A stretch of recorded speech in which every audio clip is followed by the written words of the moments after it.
Welcome, everyone, to Wednesday Night is Overbooked. It's the go-home show before Elimination Chamber. We got a lot to talk about going into this weekend, so let's not waste any time. To my stage right is the man who does us so much behind the scenes. He is my co-pilot for the show. He is my partner for the show. The only person with worse takes than him is Grace Randolph. It is LeftEyeEgo. Ego, how are you, sir? I'm doing all right. Just trying to settle into the hotel for the evening, but ready to talk some go home for the Elimination Chambers. Let's do it. All righty. And right below is Duke Devil 95, Mr. Bradley Burnett. How are you, sir?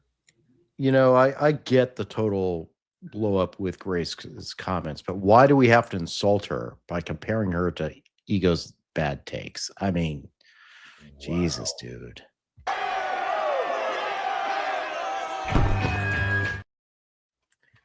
And just for that, we are adding a new toy to the arsenal here. Fatality. That's a good one. That's a good. I like that. Okay. It's the end of the month. I got to rack them up. I know, right? All righty. So before we get started, Matt will be here momentarily. He is still in a local medical facility, local for him in the anus of the United States, that being New Jersey. So he will be with us momentarily. But if you look down below as you're hitting that thumbs up button, which we want double digits for the show, double digit likes. Also check, we have our social medias and our YouTube channels. Brad is up around 500 something now. Over 500. Over 500 now. 519, 520 or something. Not yet, Ego. Not yet. Oh, my bad. Sorry about that. Hold on. Let me push back. There we go. A little spoiler there. Okay. Sorry, I was trying to open it without having it pop up. No worries. So we would like all your subscriptions. We would like your viewing hours. We would like your watch, your likes. So if you don't mind, folks. I'd say you better subscribe or we'll bash in some skulls, right?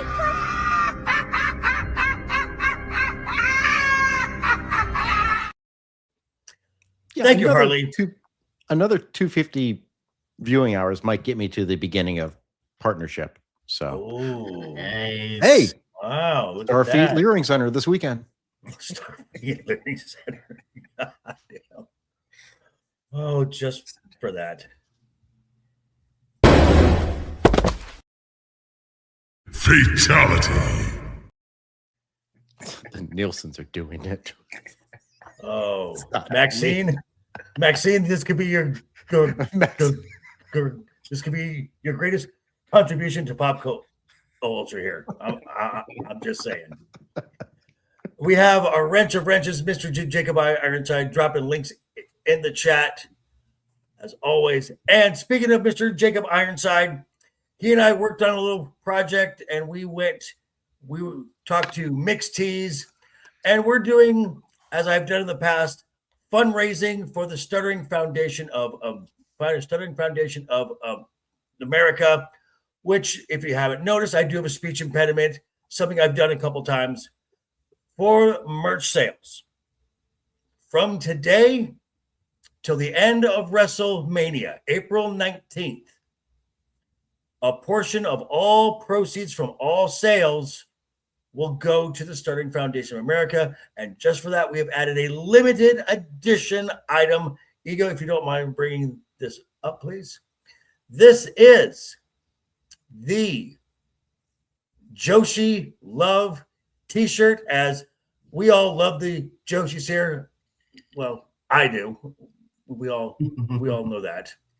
So this was original artwork done by Jacob Ironside. On the front is the Wednesday Night's Overbooked logo, and on the back is the Joshi Love with Kairi Sane, Asuka, Julia, and Io Sky. Again, thank you to Mr. Jacob Ironside for doing the painstaking work of the artwork there, and thank you for Mixed Teas for making this happen again. Oh, okay, you Mixed Teas. I was wondering where you're getting it. So again, a percentage of the proceeds of all sales now until WrestleMania weekend, April 19th, will be going to the Stuttering Foundation of America. Grab yourself some cool swag and give to a good cause as well. Thank you, Ego, dropping the link in the chat there. Thank you very much. And we might as well get this show started here, as we ended last week with double-digit likes. So because of that, we have a special segment, and we would like to get another special segment to have Momo come and speak ever so gently, quietly, demurely, shy, if you will. So, much like last week, we're going to start with this. Much like with the World Heavyweight Championship last week, we're going with the Women's World Champions. Which world champion has been your favorite so far? And we have. Let's retry this. No, Okay. that is terrible. That is awful. No. Okay, so I'm just going to say who it is. Rhea Ripley, Becky Lynch, Io Sky, or Liv Morgan. Ego. Worst to first. From number 4 to number 1. Who would you put as the your fourth favorite championship reign of these? My fourth favorite? Your fourth. I would say Rhea is my fourth, if we're going by favorites. Okay. Fourth is Rhea. I put Becky at 3 just because I didn't really get to see her as champ. No one did. Okay, cool. 2 for Liv and 1 for Io. Okay. Brad, 4 to 1. I'd be the same, except I would switch Liv and Io. Oh. Yeah. Okay. For me, number 4, Becky Lynch, just because she held that title for a month. So it was basically, it was right after Rhea got injured. They had the Battle Royal on Raw. Becky won the title and held it going into King and Queen of the Ring for lip sync. Hey, Mr. Joe, how are you, sir? For number 3, I'm going to go with Rhea Ripley. She has held that title the longest. She originally held that title in 2023 at WrestleMania 39 when it was still the SmackDown Women's Championship. Went all the way through 40, and then defeated Becky Lynch. We all know the Liv Rhea story. And yes, she got it back at the Netflix premiere of Raw, lost it to Io, and so on and so forth. The rest is yada, yada, yada. Number 2, I'm going to go Io, just for the sheer excellence of in-ring work that Io does. So there's no better worker. But as far as doing most with the championship and vaulting herself into superstardom, number 1, I would put Liv Morgan. That's fair. That's just me. But that is one of these little special segments that we do every now and then. Where did everyone go? That wasn't me. What did I do? I don't have any control. Oh, there we go. That is, I stopped sharing that screen. Hold on. This is some bullshit right here. What the fuck? The fuck's going on here? Hang on, folks.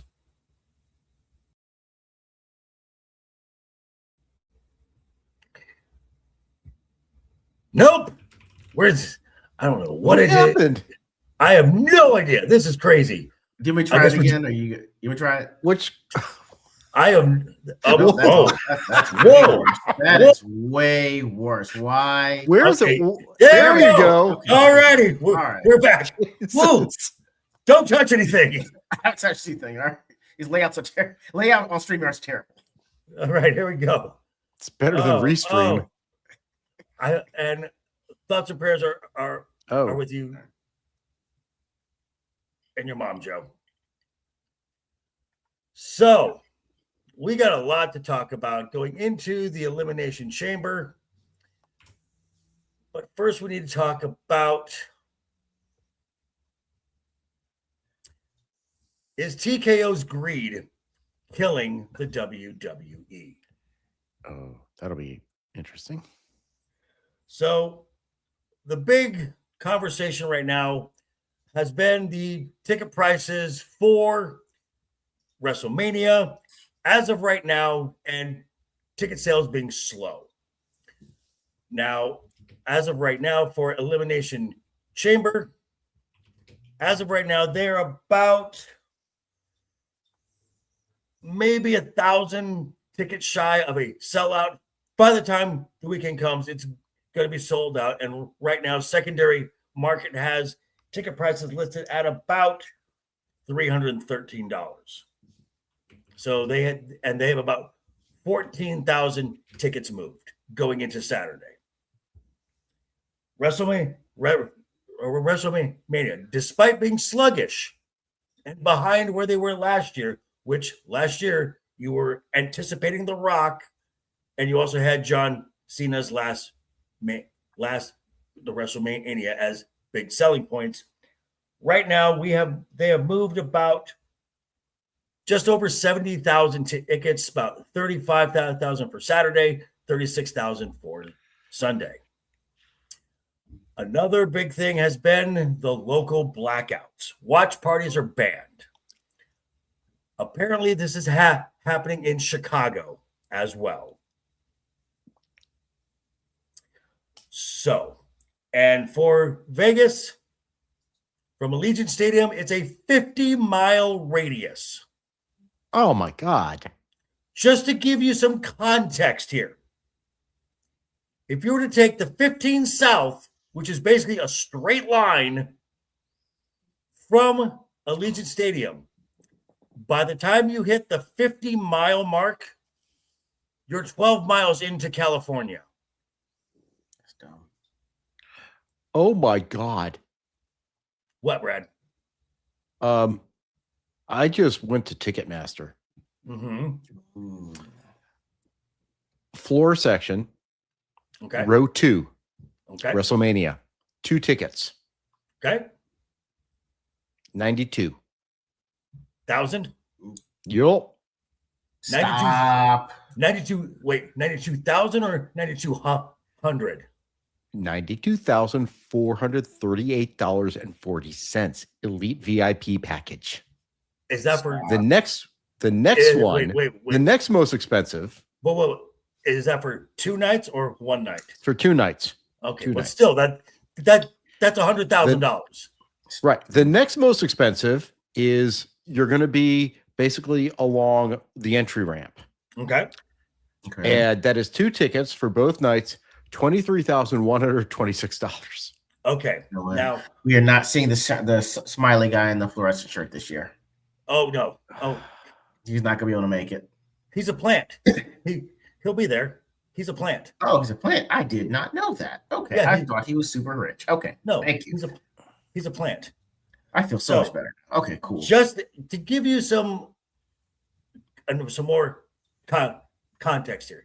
In 2023, right before TKO took over, the average cost for WrestleMania tickets was $170.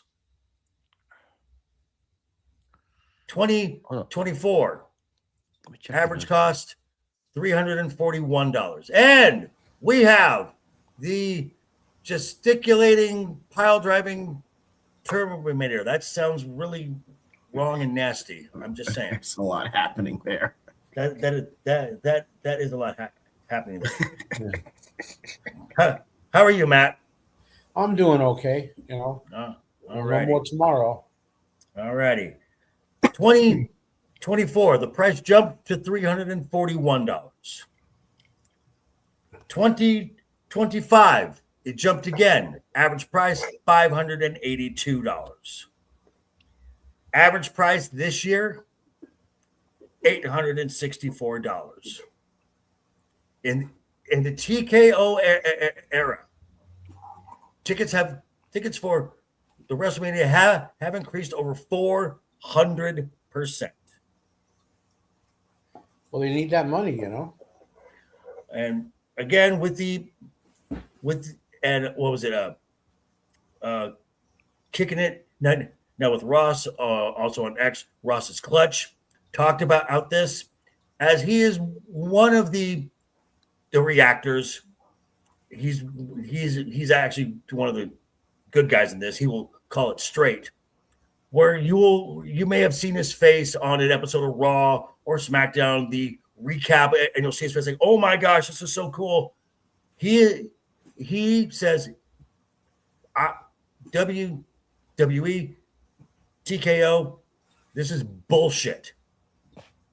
And if you never use my face again, I don't care. This is bullshit. You are screwing fans. And WWE seems to be going very short-term here, short-term gains, because eventually you're going to have to come back to these cities. And part of the negotiation for all these deals is you have to talk to that state's board of tourism. So if you're locking out the local economy, this is not a good look. Ego, your thoughts? I mean, I'm trying to look at their TKO's debt holdings right now, and it's like 3.76 billion in the hole. Ego. Jojo, hi Jojo, long time no. TKO was bought by another company. You said what? A much larger. I was going to make Endeavor. To me, but Endeavor, yeah. I get it. I understand. I'm just like, just current debt that they're in is that much from what I'm seeing, and I understand that they got bought by Endeavor. It reeks of a cash grab, and despite the bigger company Endeavor that owns them, it still doesn't look good that you're jacking up prices and you're making it much more of a jock's paradise. Dare I say, you're trying to give the Super Bowl experience, but it's only for people that are in the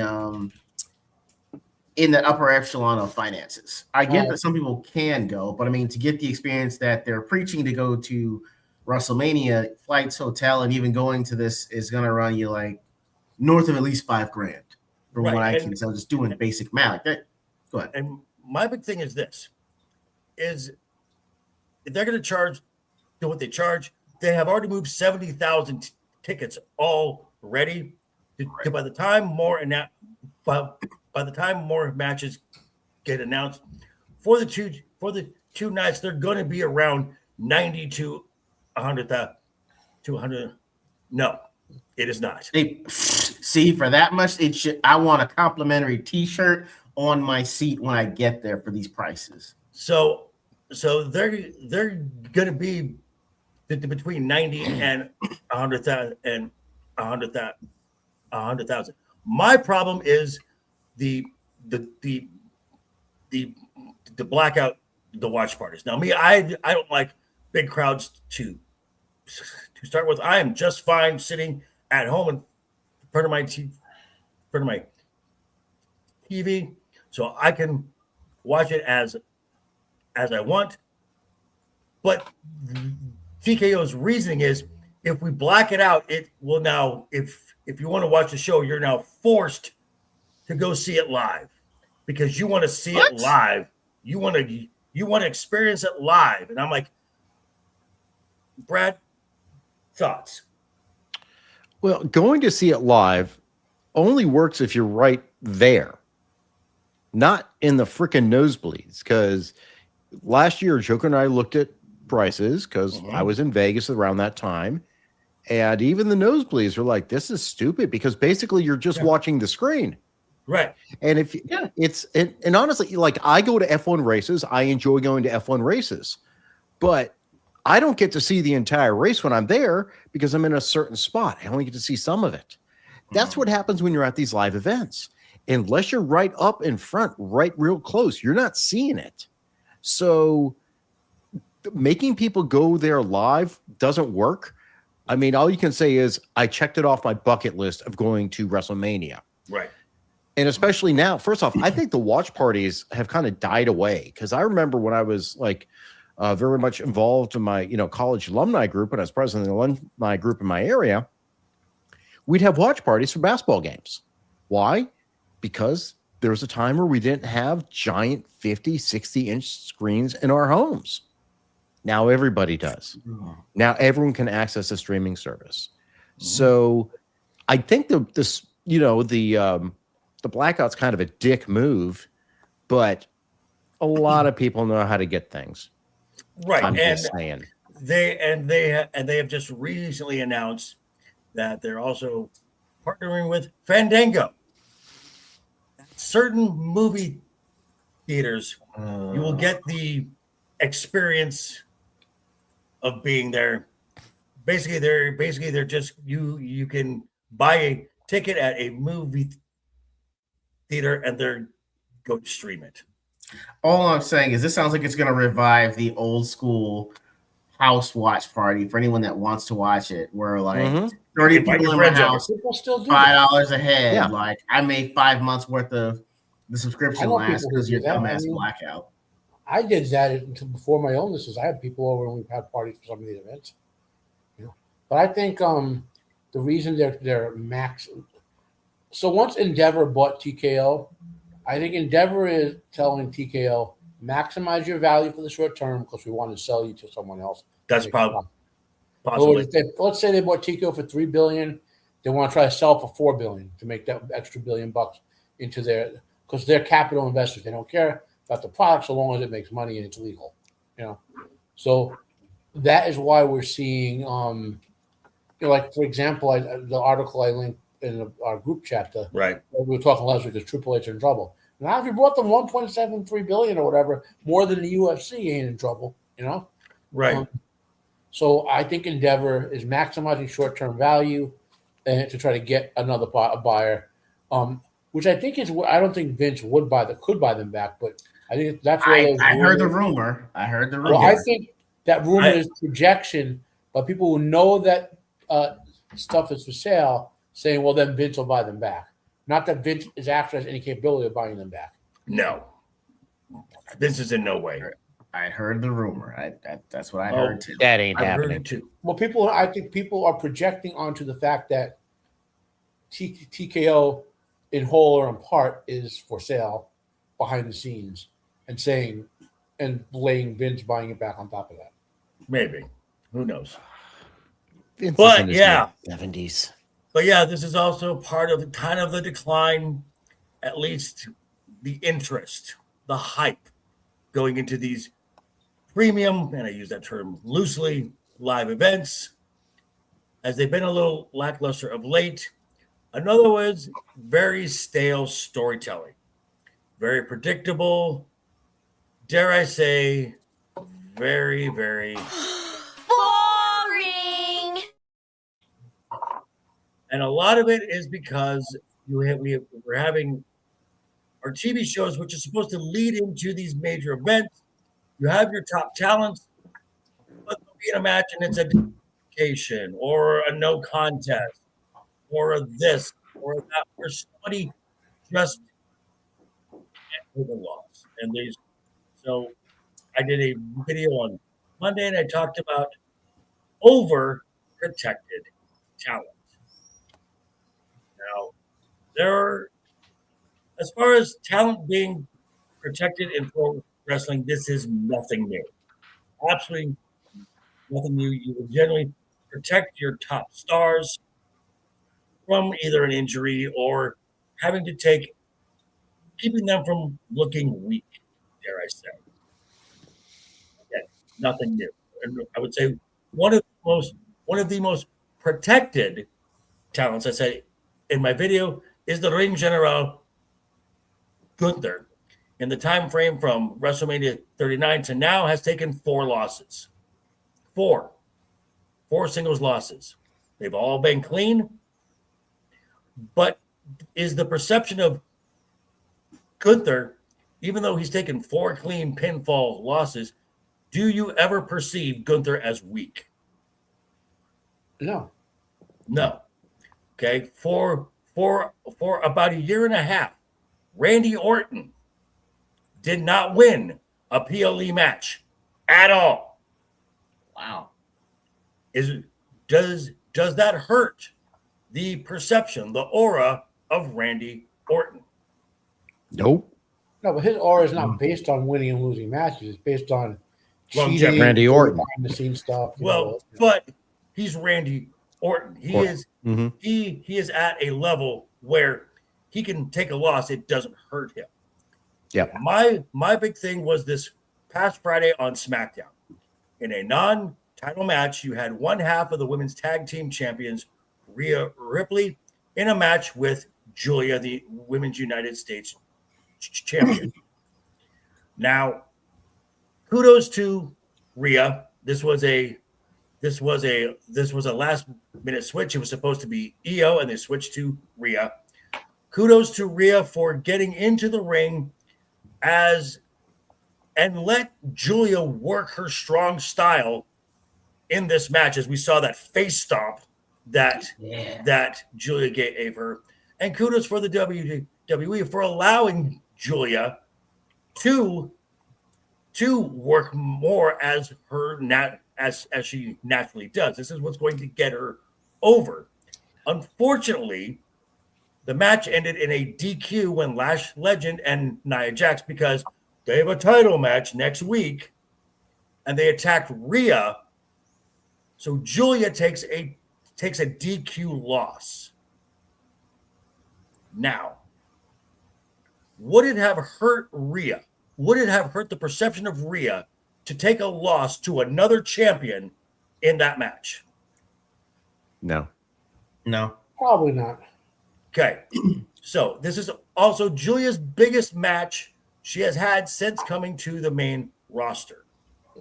And I know some folks have said it's pro wrestling. Wins and losses don't matter. If you're not true. If you are Rhea Ripley, if you are Randy Orton, if you are in that upper stratosphere, you're right. It doesn't matter because you are set. For someone like Julia, wins and losses do matter. Well, right. So wins and losses didn't used to be part of the storyline, but and this is an AEW thing. About 6-7 years ago, they started posting wrestlers' wins and losses, and every other federation started working into their storylines. You remember they dropped it, right? No, they still put it on. Like it'll still be in the bandolier. Like so and so is 17-2 over the last year or whatever. Then you remember when it was Rhea hasn't beaten Liv in like 4 matches in like 3 years. I remember that. Now it's a storytelling tool, their win-loss record. So well, yes, and it's also the Rhea has never beaten Io. That's that was one too. Yeah, part of their story. Now, up until the match where Rhea lost the title to Io, Rhea had since WrestleMania, since 2022, Rhea had been pinned twice. Both by Liv. So can you think other talent that are current on the roster that are overly protected to the point to where it's to the detriment of storylines going forward? Cody Rhodes. Okay. Roman Reigns. Okay. Go with Cody first and just explain. So I'll put this into perspective, right? A story is not a flat event. It has peaks and valleys, and then one big peak right at the final battle where you're settling where the story ends, right? So, like if you think about Star Wars, the OT trilogy had that big peak fight between Vader and Luke, and it ended with the Emperor dying, right? So, wrestling storylines follow the similar thing, where the face wins or the heel wins. You have a progression over time. Let's say the storyline's over 4 months, right? So maybe at first they'll bump each other in the corridor. The one guy runs in and he's angry and he knocks him out and interferes in the match. The next week, they have a fight behind in the locker room. Then the next week they have a first match in the ring, but ends in double DQ. That's how you build a storyline, right? Cody, his storyline has been flat since he won the title. In other words, no ups, no downs. Like because he never loses a match that makes him have to challenge to get back up. The first time in years we saw a match like that for Cody was with Jacob. First time in 2 or 3 years that you really felt Cody could have a storyline threat to him in Jacob the Wolfman, coming after him. Right. Once he beat Roman, Solo, no, just no. I mean, I like Solo as a mid-carder. I was okay with the Evil Bloodline storyline, but he's not a top tier. You look at Cody and say he'd reasonably put over him in a real match, Oh, okay. And that's the issue with Cody. Like, it's been flat. No peaks and valleys, no sense of threat to his story, no mountain to climb, no final battle, none of it. All right, Brad, same question to you. I agree with Cody the way that Matt phrased it. I know he also mentioned Roman, but I feel like Roman now is in a different position. He's in the position that Randy's in. Thank you, Randy. I was trying to find the word Randy. I'm just trying to think if someone else is kind of protected like that. I think in a way Jey Uso's kind of protected. Because they make money off the champs. Exactly. Fatality. That's it. Are we gonna do fatalities and mic drops now, starting next month? Maybe. Okay. I mean, first off, we actually legitimately we know he was not supposed to win on Monday night, And we'll go into that. Okay. And we'll I'm go saying into he lost 6 title matches in a row in 18 months. That's all I'm saying. yeah, but he's That's protected. the opposite of protection. No, no. I'm talking you just like respected him to lose. Okay, go on. I'm sorry. No. It's not just losing. Well- It's protecting the character so that he pushes money and merch. Yeah. The bottom line is Jey Uso is a mid-card singles tag guy. team wrestler. Tag team He's wrestler. a tag team wrestler, mid-card singles. The only thing he should be competing for is the IC title. There's no way he's main event Jey Uso. When they said main event Jey Uso, that was a fucking mocking I knew name. you were so upset when they The came back protection and, on Jey and is said that- that on No. Monday. Now, There's no chance of a heel turn. now we can also blame Roman Reigns for that during the Thunderdome era because he was in a lot of main events, so they gave him the name Jey Uso. And I think it was Matt. and before we move on, we're already at about 6 likes already, so we're more than halfway to double digits. I see you out there, folks. I see you watching. Doesn't take much. It costs you nothing. Again, check down below as you're hitting the thumbs up. All of our links for our YouTube channels are there. Our socials. We want your eyes, your subscriptions, your viewing hours, your likes. If you don't mind, folks. I'd say you better subscribe or we'll bash in some skulls, right?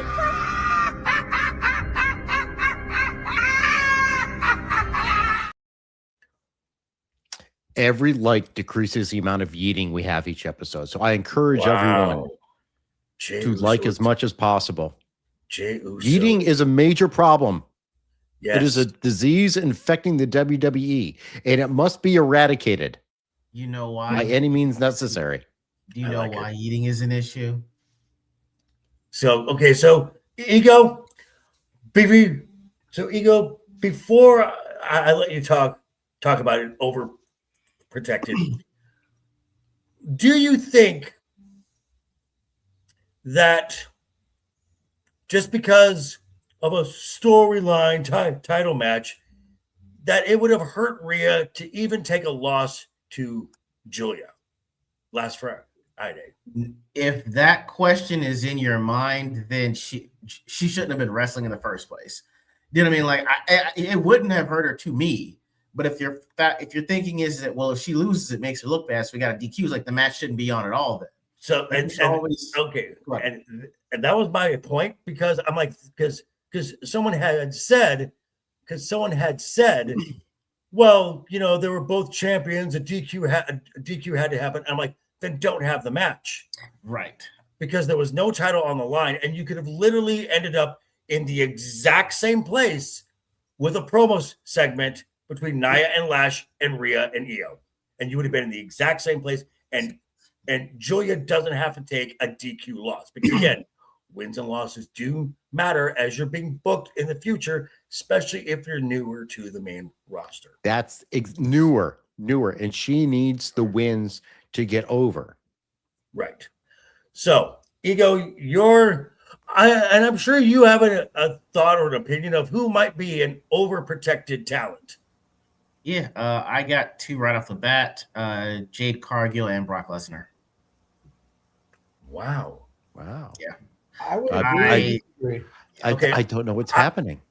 I would agree with Jade. I would definitely agree with Jade. Brock.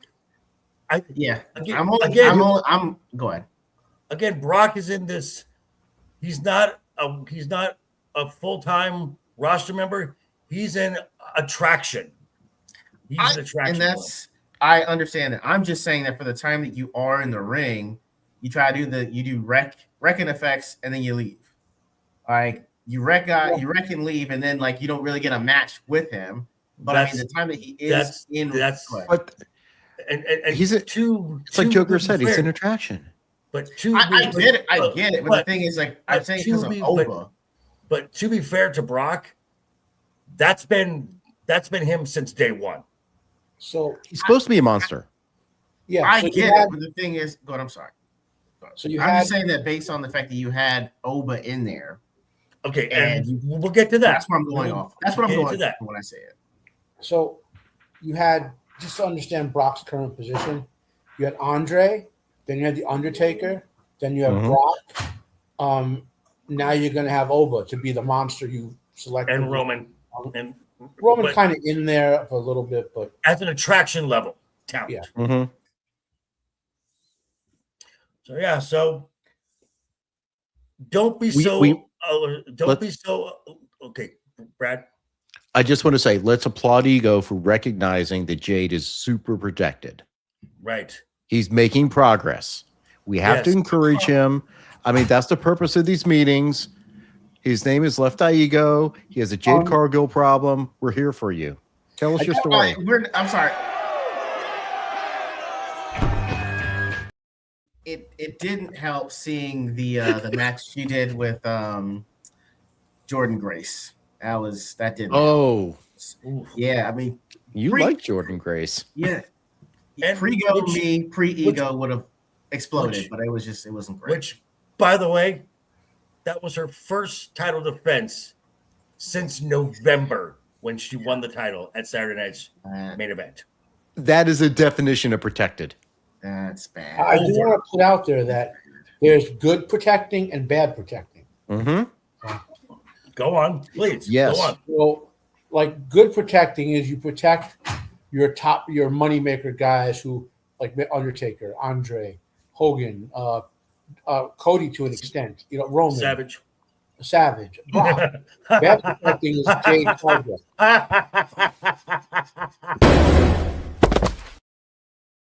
Fatality. JoJo gets the first chat fatality. Wow. Yeah. So. Oh. Nice. Wow. That was brutal. That was awesome. Stray shots left and right. I know. I mean, you know, I'm sitting on the corner just waiting to snipe, but stray shots. Right. So we're gonna move into the Elimination Chamber, as Monday we had the go home show. That it was a very nice ending segment for AJ Styles, the appreciation of AJ Styles. But that was just a cherry on a shit Sunday. That go-home show sucked. Absolutely fucking sucked. That was awful. We had two awful matches. The best part of the first two matches was the Maxine meme. That's the best part about it. That's what we got at. out of it. Now, we did have Liv finally made her decision. By the way the segment looked, it kind of almost looked like last week was kind of a ruse. She's kind of acting. Oh, you got to me. You got. And then Cole cocked her with the microphone. Kudos to Stephanie. She sold the shit out of that. Yeah. That was nice. That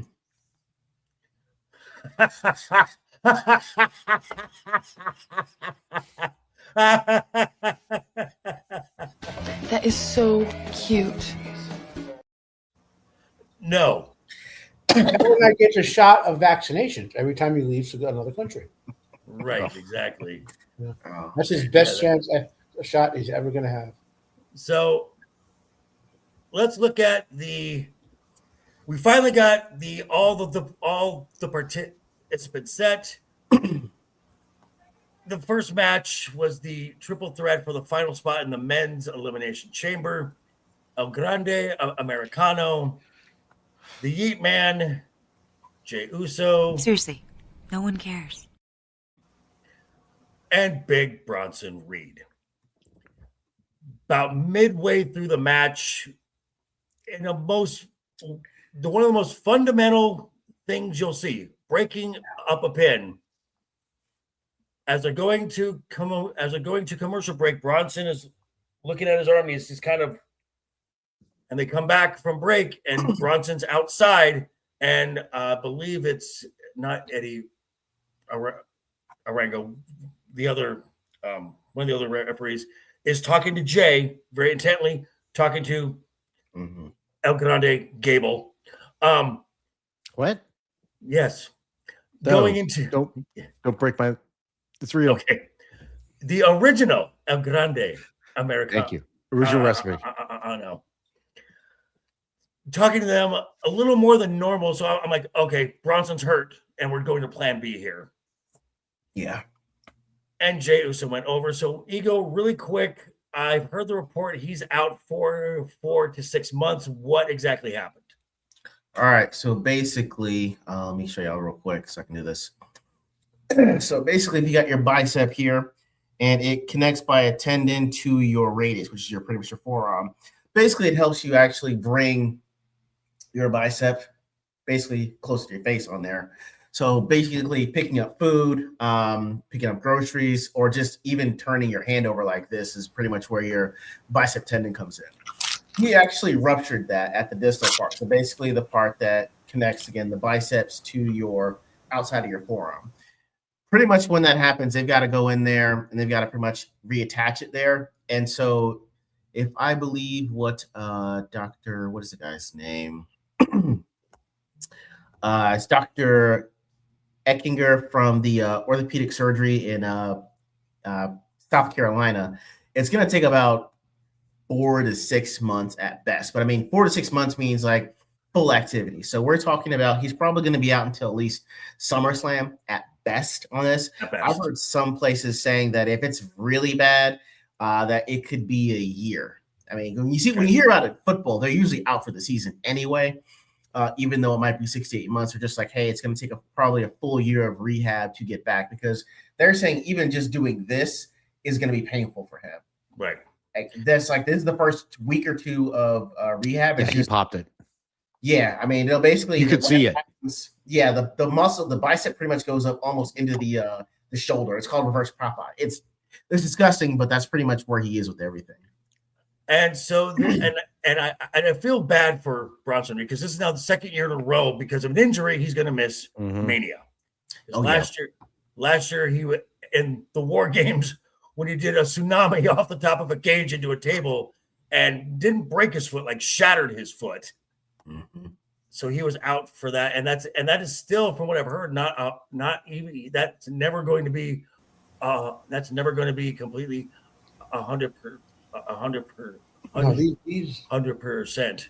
Pro wrestlers with these injuries, they never heal 100%. No. So, and I'm sorry, but the vision, it's cursed. The vision is cursed. The vision is obscured. Who knew that going in that one of the Matt popping in there with one. All right. Well, don't worry. We have Vision Quest coming out later this year. So Right, exactly. You're just like, who knew that Logan Paul would be And the so- only one pretty much staying healthy out of that group? Well, Logan Paul and Austin Theory Austin. now, and we later found out from WrestleBoats and Mike Johnson from PW Insider that Bronson Reed was the original plan to win that match and go into the chamber. we all thought that though. We picked right. it. Yeah. That's what we all picked. Yeah. Except this guy. Hey, Let's acknowledge his Jade progress. I mean, we have to give him a little. Don't. So anyway, I'm gonna hit him again anyway. oh, I can't wait. So then we've got. So then all of a sudden, as Brad put in our chat group, a guy tearing paper. I'm like WrestleMania plans, and I'm like elimination chamber plans because you've been playing this other angle of the masked man coming and taking out members of this group. So my question is, why did you have Jay win when you can still play a masked man angle, but a different masked man? yeah, and and he still could have won the match via that. You've got later. I mean, you've got original recipe El Grande and new. Some folks think improved. The new formula El Grande. Again, this is going to be a Mania match, mask for mask. So you could still play that angle and have original recipe make it to the chamber and actually have a better match than with Jay Uso there, because Jay Uso sucks ass. I think the real question is, I'm putting that one down in protest. Let it be noted. I'm putting that down. why the lucha hate? Why the lucha hate? I know, right? That's what I'm saying. I mean, a lucha legend like El Grande Americano from the Gulf of America. Hundreds of years. Hundreds of years, basically. The spirit of El Grande Americano. Going all the way back to Mayans. Yes. I mean, God, no one recognizes history. No one does anymore. Although legitimately, it would have been better probably with an actual wrestler than Jey Uso. Right. And then we had there was no other good match at all. And then we had the women's final. Hold on. Before we go on the men's. So when he's released from the pod, how long is the yeeting going to be? He'll yeet to the pod. We pre-yeet over here. You got to yeet out of the pod. We're gonna pre-yeet the oven. Okay. So basically, It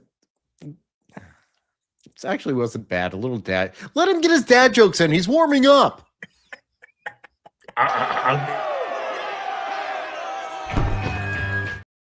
That's for baby ego only. That's baby egos.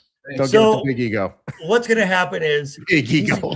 He's going to come in through the crowd, do his full intro, but he's going to enter his pod, and he'll be entered last because he's going to need all that time to catch his breath again, because he's going to exhaust himself walking downstairs. Because he doesn't do cardio. No, at all. Wow. Wow. What's Naomi having their kid? Jesus. I'll see myself out.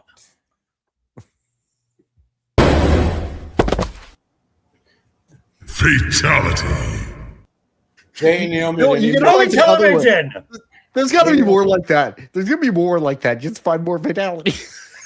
Jay and Naomi's kid's going to be named Sweet Baby Yeetsus. Oh. Yes. Jesus. All right. That's awesome. And we had Raquel, Io, Kairi Sane. The best person in ring all night long was Io. No surprise there. But Raquel goes over. Over Cal, my girl. She's looking stronger and stronger every week. And she's okay. So let's take a look at. Let's get the Elimination Chamber picks and predictions. So let's look at the title matches first. We've got two title matches, which all of a sudden I'm also thinking that possibly because of the injuries and having to change some creative plans, I'm thinking the match order might be changed up here. So we're going to go with what I think will be the match order.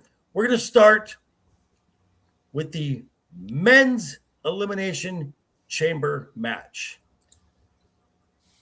Who do you think Matt has absolutely no chance of winning whatsoever? And there are at least 3 in each match that have no shot of winning whatsoever. Who are these 3 that have no shot?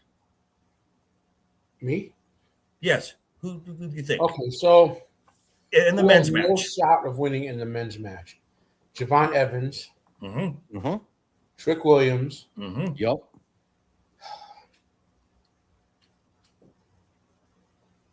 I mean, this is a tough choice. I mean, I say they both have no chance of winning, but I'm going to go with LA Knight. So you actually think Jey Uso has a shot of winning the elimination chamber match? No, but I could only pick one of the 2. Okay, Brad. Of the 6, 3 that have no shot. I actually kind of agree with Matt because I don't think they'd give it to La Knight. They're just not hot on him. I don't know if the it's crowd because is he's hot French. on him. What's that? The crowd is hot. Yeah, but they're hotter for lame event. So Are they though? Are they though? I kind of agree with Matt. It's between those 2. I mean, the bottom line is, honestly, I think overall it's going to be Cody because I can't see Randy doing it. But we'll get to that. I mean, but Javon and Trick are easy ones. It really is between Jay and LA Knight, and the smart thing would be to eliminate Jey Uso to let LA Knight get some more attention. Right. But it's not going to be. They're going to pick Jey Uso to be above LA Knight. Okay. Ego. 3 that have absolutely no shot whatsoever. The top 3 that are on that picture. Really? Well, yeah. Jey Uso is a pivot. Javon. Ego, what do you have against those black guys? And you picked all the black guys, Ego. I know. I'm mad you made me say it. I'm mad you bastards made me say it. That's what I was like. Damn, during Black History Month, y'all gonna make me choose the white guys. Son of a bitch. 3 days left. So, yeah.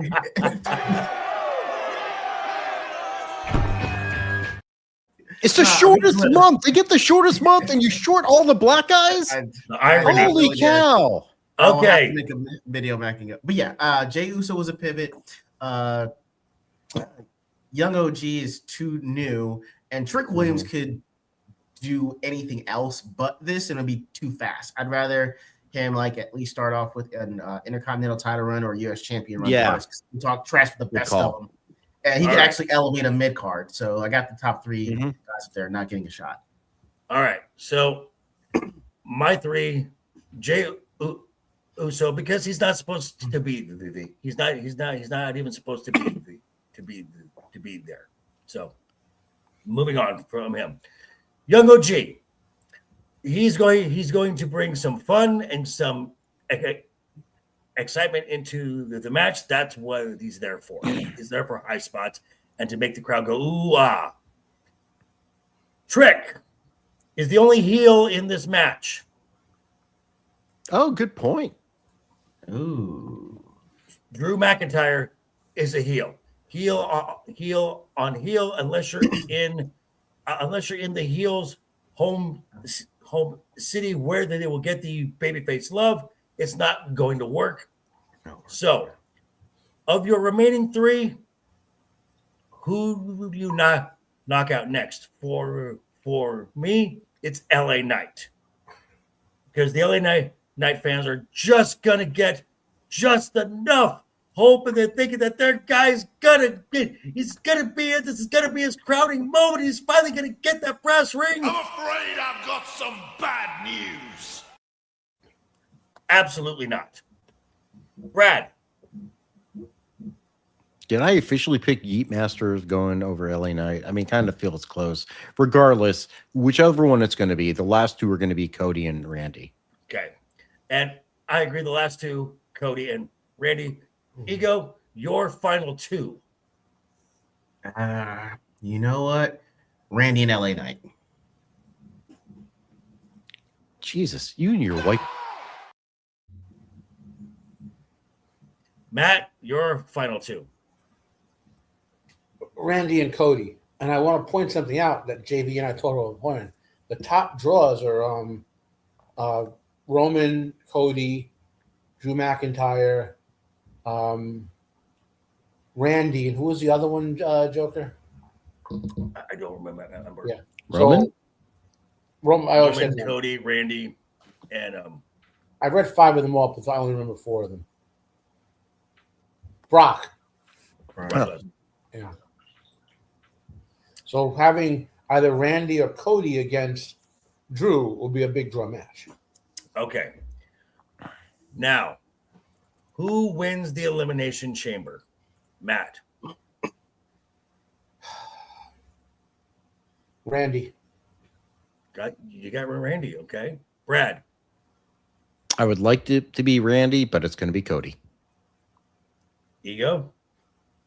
Randy. Randy. Yes. Brad, I'm with you. I'm with Cody Rhodes, but the match is not going to end the way you think it's going to end. What's going to happen with it? And I heard this angle because I was leaning toward Randy as well. But there's still something that's been unresolved, and that is who took Jacob Fatu out. Now we know Jacob is going to be somehow involved in this main event scene going into the Mania. Oh, I've heard this rumor too now. Yes, I know what you mean. So Cody and Randy, Cody gets the win. They shake hands. Bang, RKO out of nowhere. And then a punt kick from Randy Orton to Cody Rhodes. Randy goes heel. And it is then revealed that it was Randy Orton that took out Jacob Fatu. I like that angle. And he did it for The Rock. Yes. Randy sold his soul to The Rock. Exactly. Okay. Next match for the Women's Intercontinental Championship. Becky Lynch versus AJ Lee. Brad, who do you got going over? 1 second. Chicago? Mm-hmm. I think AJ's going to take it. Okay. Matt. Oh, Becky's winning this. She's building up a pile and pile of heel heat for whatever faces her at WrestleMania to take it. Okay. Ego.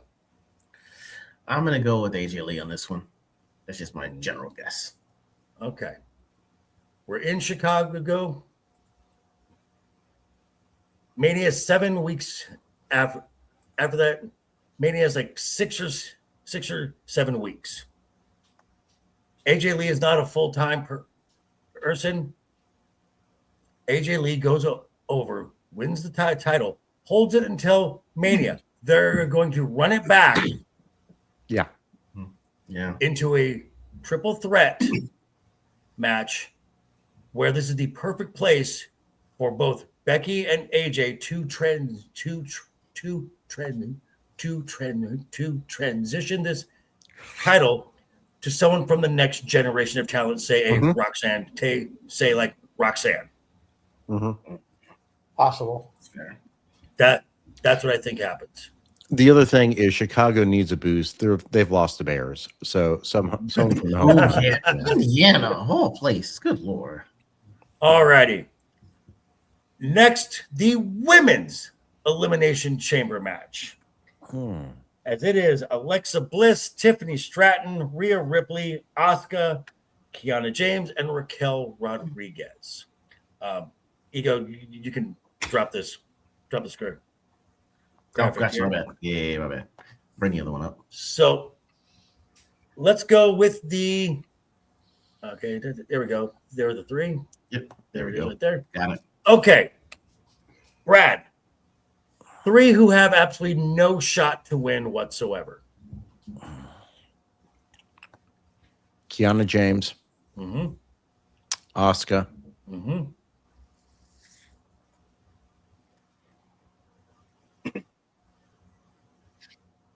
I think they're going to take out Alexa. Okay, Matt. I don't like it. Matt's So- a great chance. Who has no chance of winning? You're correct. My girl Kiana that I picked to be in here. Right. Mhm. My love Raquel is not going to win this, unfortunately. Now it gets tough. Solely based on it's someone you could see winning the title at WrestleMania. Doesn't mean they're going to win, but of the four remaining, who could you see winning that title? And I just can't see them putting the title on Asuka right now. So Asuka, Kiana James, and Raquel Rodriguez. Okay. Ego, your thought. Kiana, Asuka, and Alexa Bliss. You're not asking Alexa Bliss. Okay. My picks, for the same reason that Trick Williams is not going to win, Jade is a heel. Your three heels are not going to win. Kiana, Raquel, and Asuka. Yeah, the storyline reasons too. Yeah. Right. And plus Raquel and Asuka have their own storylines on Raw that have nothing to do with anything going on SmackDown. So of the three remaining, who are the final two? Brad.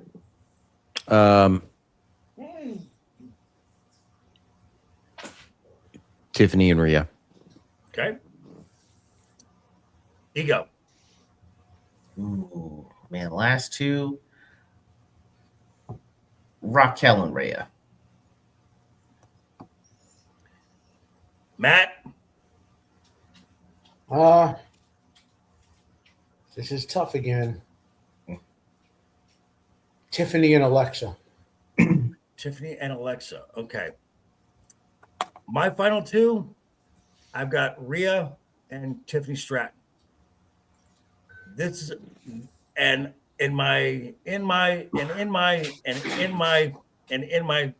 the video, I'm like I couldn't at the time of recording. I couldn't definitively pick one. I think it's all going to depend on this women's tag team title match this Friday on SmackDown. If Nia and Lash win, Rhea is winning the chamber match because Rhea and Jade is a bigger money match. Yeah. Larger name. If Rhea and Io win and retain the titles, Rhea and Io are going to have some multi-lady tag team title match with at least two other teams to get those belts because they've invested a lot of capital into those titles onto the Mania card. Tiffany is the former champion, lost to Jade at Saturday night's main event, has yet to get a rematch. Does make sense. So really it all depends on Friday night. If Rhea and Io win, Tiffany is winning the chamber. If Rhea and Io lose, which don't be surprised if Io is the one who takes the pin in that, if Rhea and Io lose, Rhea is winning the winning the chamber. A dark horse, Alexa could be a dark horse pick because of the possible dynamic with Charlotte. That could be interesting, but I just don't see Alexa and Jade as a big WrestleMania level match. No. So that's what I think they're gonna. I think they're saving, and this is what I think is going to happen, because the reason why Io was pulled from the Julia match on Friday is they want to save that for something down the road. And I'm like, yes, please. Yes, please. Nice. Give me that. And finally, what will probably close the show out for the World Heavyweight Championship, CM Punk versus Finn Balor. Matt, who goes over? Punk goes over, but there will be shenanigans. They will protect Finn Balor somehow. Okay. Because I think Triple H is finally unburying Finn Balor from the pile of shit he's been buried in for like 7 years. Brad. I'm in line with what Matt's thoughts are. Okay. Ego. I do think shenanigans is the best way to kind of save, in a good way, Balor from this one. But yeah, I got Punk going over. This is the easy pick. We're in Chicago. Go. Punk goes over because of, as shenanigans, as Finn has said, told JD and Dom, I need to do this by myself. I need to do this by myself. Of course, Judgment Day, they're not going to be able to help themselves, and they will inadvertently cost Finn the match, thus getting that story closer to the end. And I could see, for the final image, I could see them. I could see Nick Khan maybe this week going, "Hey, Roman, you mind showing up in Chicago? Punk, it's the win. Roman's music hits. He comes down to the ring, stare down. Michael Cole, we're on the road to WrestleMania." Agreed. Okay. Now, the other question: what's in the box? What's in the box? Gwyneth Paltrow's head.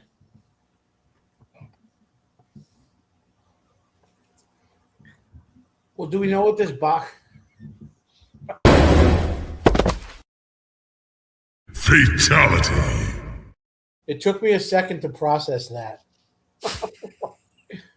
But What's in the box? Being used for? Okay. Like, is it a match? Like someone's gonna face what's in the box? I've heard rumors it's Jericho. No, it's not. I've heard Danhausen. Jericho's in that box. I mean, I've heard Danhausen, and for one, I'm like, that's a deep cut, because not a lot of folks know who Danhausen is. He's from Chicago. He's Punk's friend. I don't see that. I think it's going to be something promotional for 2K26.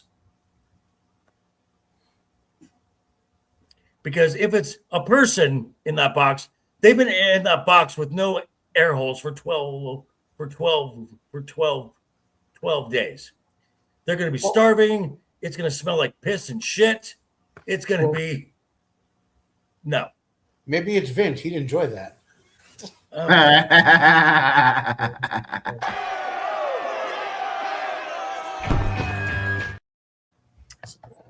Does anybody have any wild thoughts of who or what is in the box? Because apparently that's a selling point now for this thing. Ego, you have any thoughts on this?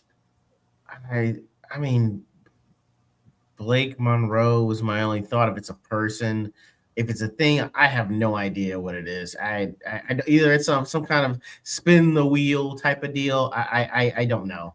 Well, Like from Halloween Havoc, that's the only thing I can guess. Well, we know it can't be Blake because we saw her on Tuesday night. Oh, she up Tuesday. Okay. NXT. So I don't know. I mean, what if I could make a reasonable guess? Unless are there any more legends that because we're in Hall of Fame season too? Are there any more legends who Triple H is talking back into working with WWE again? I have no idea. Hired guys, No idea. Who aren't in the Hall of Fame. That would be my only other thought besides a match. I think I'm going to go with my gut. This is something having to do to promote 2K26. That's my thought. Or it'll be a big bronze statue of Paul Levesque, and it'll say the new era begins now. That seems to be his favorite catchphrase. But one of the matches at WrestleMania, at Elimination Chamber this week is for the Women's Intercontinental Champion, which brings us to the staple of this show.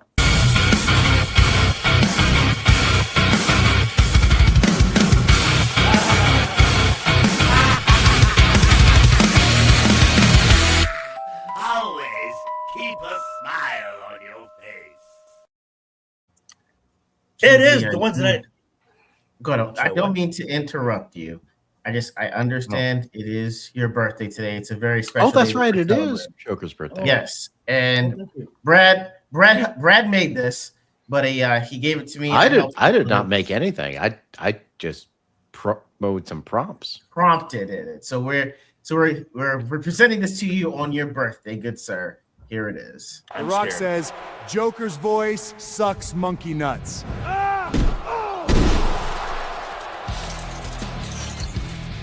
Hey, Rock, go fuck yourself. I'm fine with that. That I like. There's more. There's way a more. lot That's more. one of them. That's just one of them. There's a lot more. Yeah, he made a lot more. He made a lot. Oh, wow. I'm excited. Maybe a baker's dozen.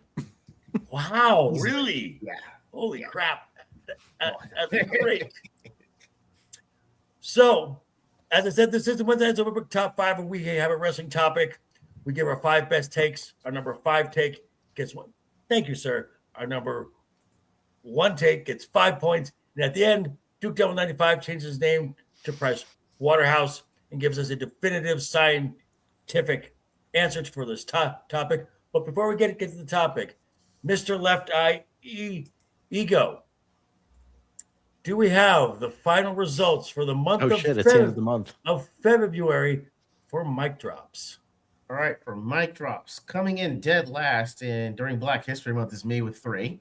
Some bullshit. Oh God. We've got Matt came in second place with 8. JV had 9, and the winner is actually Brad with 11.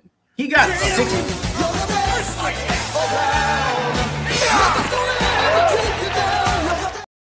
Mind you, 6 of those were at my expense. I counted, so you know. Only 6. I really tried to make it all of them.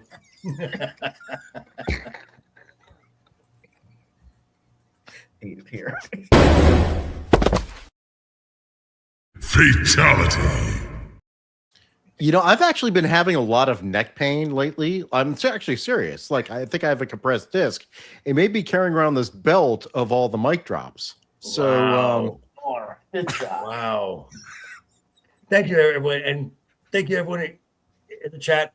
If you have not hit that like button yet, please do so. And also check out that Joker Voice, the merch store. Now the link was in the chat earlier. For a limited time only, some cool swag and giving to a good cause from today till April 19th, night 2 of WrestleMania. A percentage of proceeds were going to the Stuttering Foundation of America.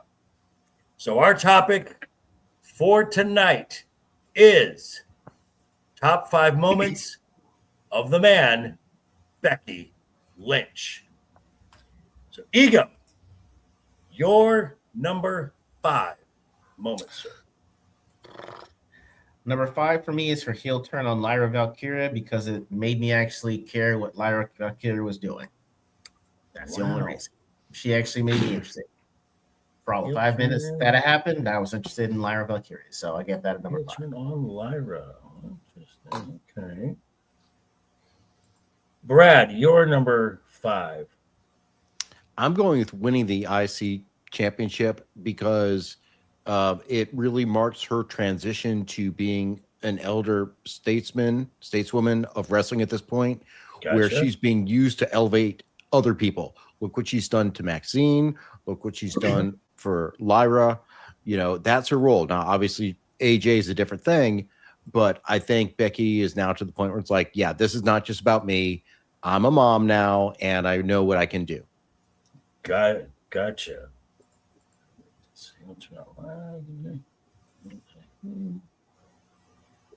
All right, Matt, your number 5. I believe this is 2016 on Backlash. She won a 6-pack match to become the first SmackDown Women's Champion. SmackDown Women's Champion inaugural. Yep. All righty. For me, my number 5 was last year's WWE Women's Evolution opening match triple threat for the women's IC title. Yeah. Becky, Bayley, and Lyra. That match was a great match to kick that show off. Very creative pinfall at the end where Becky does a shoulder roll over the Bayley and drags her into a backslide to win. It's awesome. It was a very, again, 3 very good technical wrestlers in the ring. I loved it. Great way to kick off. Great match. And that was like number 6 or 7 on my list, man. What a great moment. Great way to kick off that show. All right, number 4. Ego, your number 4 Becky Lynch moment. Becky v. Tiffany Stratton, NXT Extreme Rules. NXT Extreme Rules. It kind of was like, in a way, watching Bret Hart versus the 1-2-3 Kid. You still won, but you kind of put the other person over and getting them ready for their debut on main roster. So I liked it. I like it as well. Brad, you're number 4. 2019 Royal Rumble. She loses the match to Asuka and then subs in for Lana and wins the Rumble. Oh, 2019. I remember that. Poor Lana was just. It was. She's actually apparently a very nice person. From what I've heard, yes. And married to Rusev. Still. Huh. Well, again, that's right. They kind of broke up and they got back together. Had a thing. All right, Matt, you're number 4. So it was in 2019. I believe this was a promo with Ronda Rousey. Could be Charlotte. Basically, but here I am promo. Okay. It's a great promo. It's one of the top 20 all time. It's our best promo. And you know, it's like the end of it, but here I am. You know, like you really got into it at the end. And that's my number 4. All righty. And my number 4 is Matt's number 5, September 11th, 2016, becoming the inaugural SmackDown Women's Champion, which later became known as the Women's World Championship. That's right. Top women's title on Raw is the former SmackDown title. Ego, you're number 3, sir. Something I never thought I'd see. Women's Hell in a Cell. So Becky v. Sasha Banks 2019. Yeah, Hell in a Cell. Nice. I didn't even know they would even be able to do that. Yeah. Hell in a Cell. I like it. All right. Brad, you're number 3. SummerSlam 2021. She makes a surprise comeback after maternity leave and shockingly beats oh balls. I just forgot who it was. The Bianca? Bianca. Is Bianca in a ridiculous under 30 seconds. Second. Yeah. 26 Yeah. seconds. And becomes champ starting basically it's like big time Beck era. So Right. Matt, you're number 3. I don't know why I love this so much, but 2019, she wins the Royal Rumble on the injury replacement storyline, and for some reason, I love that moment. Maybe because I was loving Becky a lot back then. I don't know, has that redheaded magic, right? So you have the 2019 Rumble. Yeah. Brad, it was the beginning of something big, Right. Brad, I am with you. 2021 SummerSlam. That was one of the first major events at Allegiant Stadium. That it was the opening match. It was supposed to be Bianca and Carmella, but she got injured. So who would be her opponent? Becky's music hit. She had been out for like 2 years because she had the kid. The pop was ridiculous. Absolute pop. She's smiling and then quick heel turn and big good time Bex that was born. So that again, great moment. Ego, you're number 2. Number 2, I've got WrestleMania 35, Lynch v. Flair v. Rousey, the birth of Becky 2 belts. Okay. Brad, you're number 2. ditto. WrestleMania 35. Matt. So my number 2 is when Becky became the man. This was I believe, a feud with Charlotte. And remember, Charlotte's dad, Rick, is to be the man, you got to beat the man. Well, it started out wonky, but the way Becky sort of carried and embraced it said basically to Charlotte, look, I'd be a better daughter to Ric Flair than you ever would be in promotion-wise, like in terms of how, because Becky's the man, not Charlotte. And she built something out of it that when it started sounded kind of weird, So when she becomes the man. The man title, the man spot, whatever you want to call it. Becoming the man. Becoming the man, Okay. That's my woke contribution. See, if I had my blue hair, I'm putting it out there. Becky. All right. Well, I think I'm guessing what Joker's confusion is. Yeah, because kind of the birth of the man was. I know what you mean. Yeah, but so we'll go with the man promo, I guess, with Ric Flair. Call it that, Brad. Okay, I was writing down. Okay, because I think there's a different thing that you and I are both thinking of. I think so too, because my number 2 is also Becky 2 belts, the main event of WrestleMania 35. It only took 7 hours to get there. That was the last time WrestleMania was a one-night event. That's like how it takes me to fly to that's longer than it takes me to fly to Vegas. Yeah. Oh, God. Yeah. All right. Time for our number 1 moments. Ego, your number 1.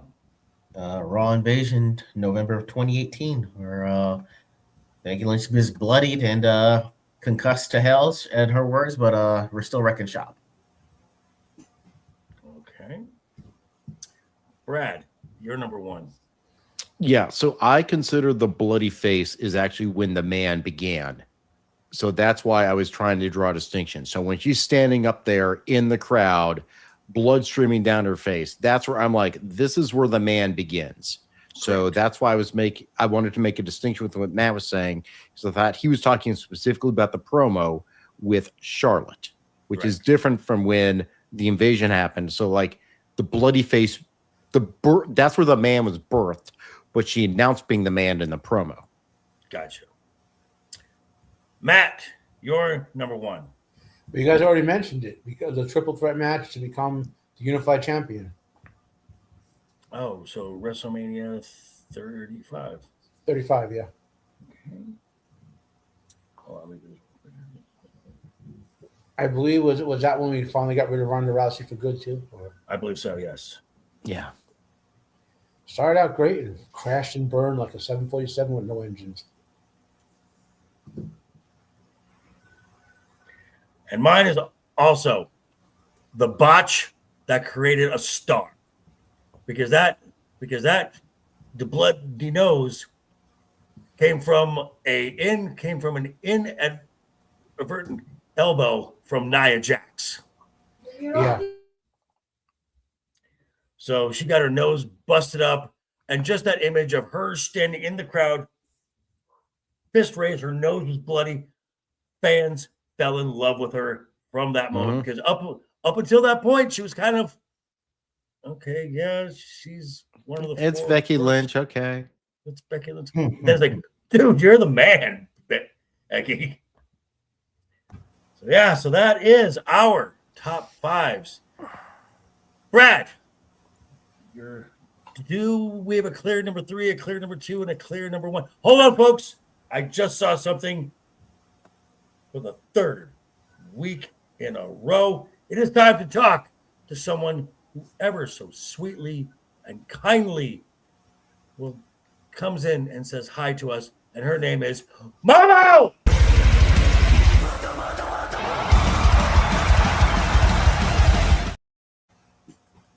3 weeks in a row, double-digit likes minimum for the show. That is what we do, folks. We will start with another special segment at the beginning of next week.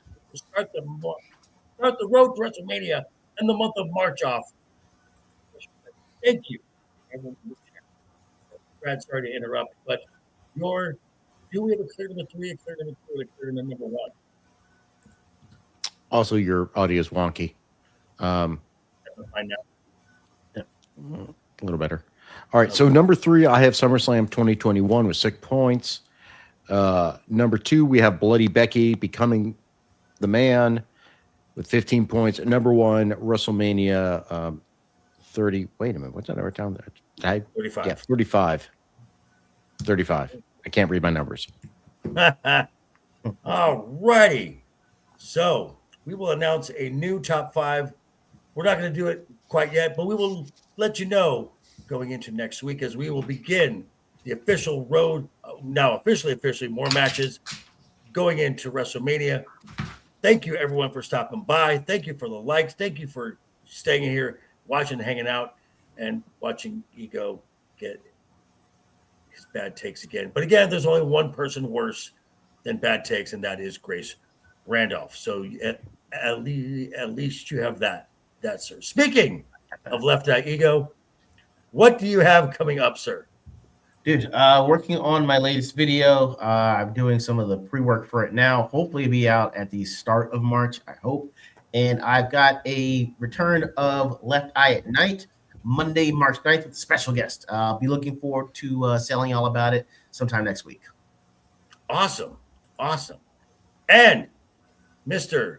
Duke Devil 95, who watches Starfleet Leering Center so we don't have to, and gives us, this man is a saint for enduring the abysmal Star Trek no matter what Becky Lynch says. What do you have coming up, sir? Tomorrow night, I will be on Static 2020 show, the weekend pregame, where he tortures us with the cringiest TikTok videos he can find. This weekend, I will be on Adam the Renaissance Nerd, and we'll be talking about this week's episode of Starfleet Academy on Where No Man Wants to Review. I always forget the title of it. It's at 6 o'clock on Adam the Renaissance Nerd's channel. Myself, Adam, Jed, the Hollywood Scholar, and Jeremy Worming will talk about how awful this week is. We will also have another episode of Wormhole Watch coming out next week, and I will have my review of Starfleet Academy. This week's episode, I'll be there Friday night or Saturday morning. All righty. And Mr. Gesticulating, Pile Driving Terminator, what do you have coming up, sir? Well, and some good news for those of you who are following my medical saga. I'm having surgery tomorrow. Nice. Begin fixing my problem. Assuming it's not too long a surgery, if I'm awake and coherent and not drugged out of my mind, I'll be on Roman's show tomorrow, Thursday night, where I introduce the world to my love of Naruto. If you don't know that already, spoilers, spoilers. Friday, I should be on Jacob's show. We're going to be talking about the career of Robert Duvall. Next week, we'll be talking about what the aftermath of the Elimination Chamber, I guess, next week. Yes. And speaking of Elimination Chamber, a half hour after the show is over, myself, Left Eye, will be on here. And if anyone else wants to join for a live recap and review of the show, getting our initial gut reactions right in our feels, getting those reactions half hour after Elimination Chamber. As for myself, as Matt said, I will be on with Roman of the Empire tomorrow, a celebration of animation, mostly going to be talking about anime. I can't believe he may be too drugged up, and this is his free pass to talk about Naruto for as much as he wants.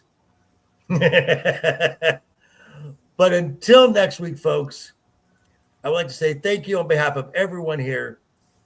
So I would like to wish all of you a great rest of the week. Keep talking, keep smiling. Until next time, take care and always have fun. And here we go.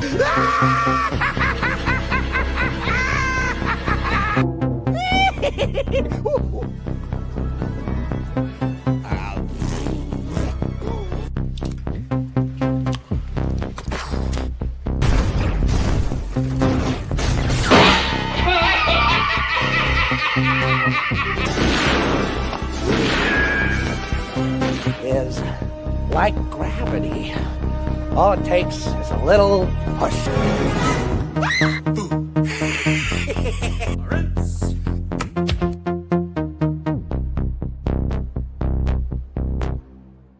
Ha ha ha ha.